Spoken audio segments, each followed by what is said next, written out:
Boys and girls, this is just in a matter of, well, as I'm sitting here gandering at this, 11 minutes ago and counting, Wuthering Waves just dropped some news. Post-lament Anthropocene Comprehensive Mirror, yada, yada, yada. I clicked on the link, I came over here, and it seems that they're giving us some descriptions of some areas and pretty much, I guess, the entirety of what we can expect Lahai Roy to encompass. But at the very end, and this is not clickbait, I believe we might be getting a brand new, and I quote, combat mechanic, which is pretty crazy. This far into Wuthering Waves, I pretty much gave up hope on them expanding on their combat.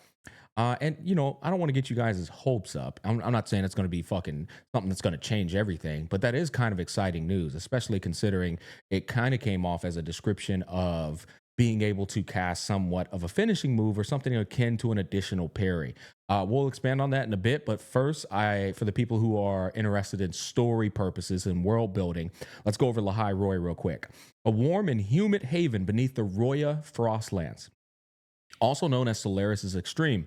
Ancient shifts in the planetary axis turned Lahai Roy into what is now the Solaris Pole, causing the Roya to move their settlement underground. This is where Spacetrek Collective established Star Torque Academy, the cross-border academic metropolis that has become a cradle of knowledge. Spacetrek Collective, a non-profit international research alliance jointly created and overseen by various countries, regions, and factions in Solaris. Its core mission is to advance methods of space travel by studying the exostrider for the benefit of all civilizations in Solaris. Quick pause. I think this is funny when I'm explaining, when I'm reading that out loud, because this y'all, oh fuck, bro, this is gonna be incredibly cringe to Kudo fans, but I dead ass feel like Wuthering Waves and HSR could totally do a collab with this shit. They really can. I mean, if you just listen to this, its core mission is to advance methods of space travel by studying the exostrider for the benefit of all civilizations in Solaris. I mean, bro, just imagine the goddamn star, what is it? The Astral Express, bro, just pops up in Wuthering Waves world building. It could happen, but we know it never will. Star Torque Academy, short for Spacetrek Collective, okay? Star Trek Academy forms part of the Cross-Border Research Alliance and is a knowledge seeker's paradise. The name comes from the phrase, let knowledge be your guiding star, raise high the torque of tomorrow. Just imagine Dr. Ratio pulling up with that fucking book, bro. You see what I'm saying? Well, I could see the vision. In this academic metropolis, cultures meld together and knowledge is freely shared. Research Institute, short for Spacetrek Collective Research Institute, like Star Trek Academy, this is a part of the collective. Okay, so this is a bit different. They focus on cutting edge research and applied advanced technologies. The ring shaped institute connects to the Starward Riseway Transport Hub and overlooks all of Lahai Roy from the top of the Exostrider's Great Sword, which itself is a subject of their research. So I feel like, you know, we've got Star Torque Academy, which I think that might be the 1.0 cast that we saw, but it seems like the Research Institute is a completely different area of workplace, if you will, based off the description. Roya tribe, a tribe. Now that's interesting. The indigenous people of Lahai Roy. Wow. Look at that. It's even got like some Native American ass, like, you know, the feathers and shit. That's crazy. Now this is, I'm gonna be honest, I don't even think we've seen a single character from this. This is pretty interesting. That means Lahai Roy isn't just going to be all technology induced. Wait a minute.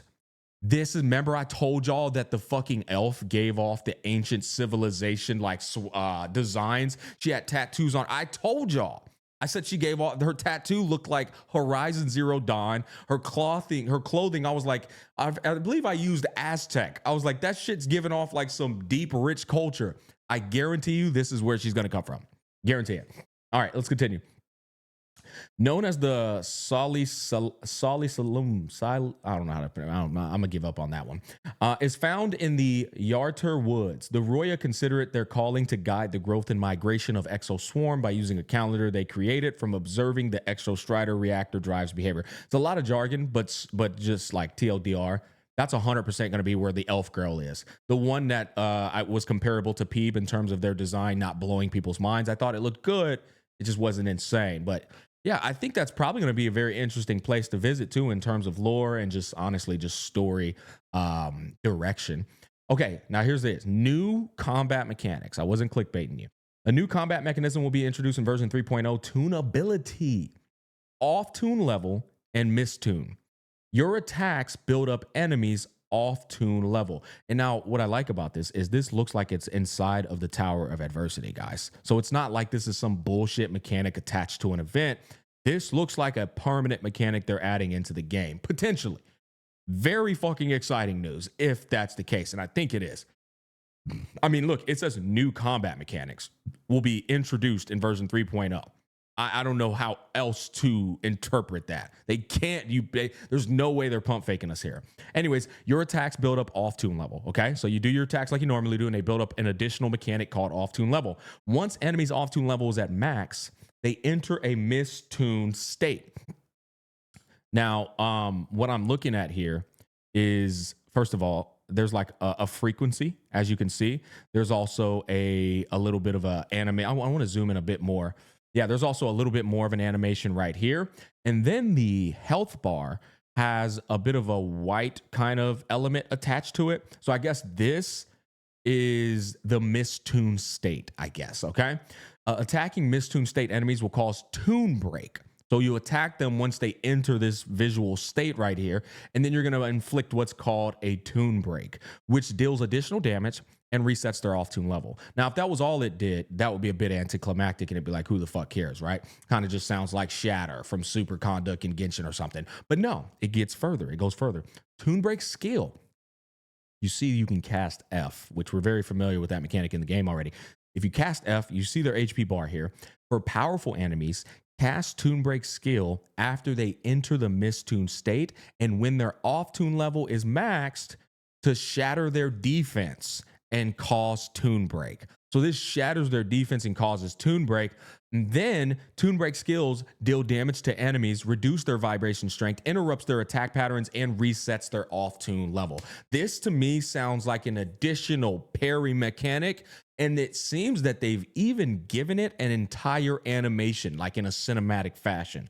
Now, my question is, will every character have a different like animation, or will it all be the exact same thing? They are using the OG Yang Yang here, but you can see she's kind of like doing a dash here and then attacking. What's crazy is it looks like, call me crazy, it looks like this guy's charging her, and then she cast F to interrupt, because it does say it can interrupt their attack pattern, right? So you can inflict this tune break onto them, wait for them to try and do a move, and then activate the fucking tune break skill to interrupt that attack pattern, reduce vibration strength, do some damage, so on and so forth.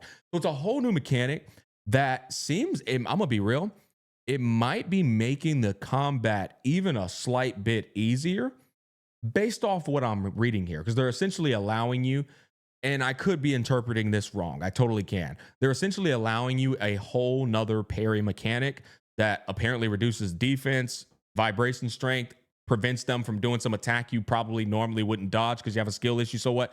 And then it resets their off tune level. I mean, if you just look at this, bro's coming at her, but then she uses the F move to tune break him, and then he gets fucking thrown off balance.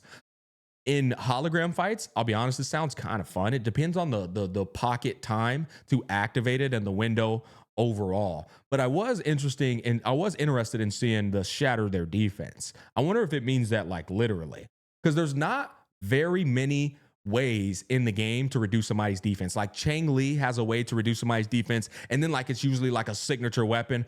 But I mean, bro, you can count on one hand, maybe even 3 fingers, how many ways there are to actually reduce an enemy's defense.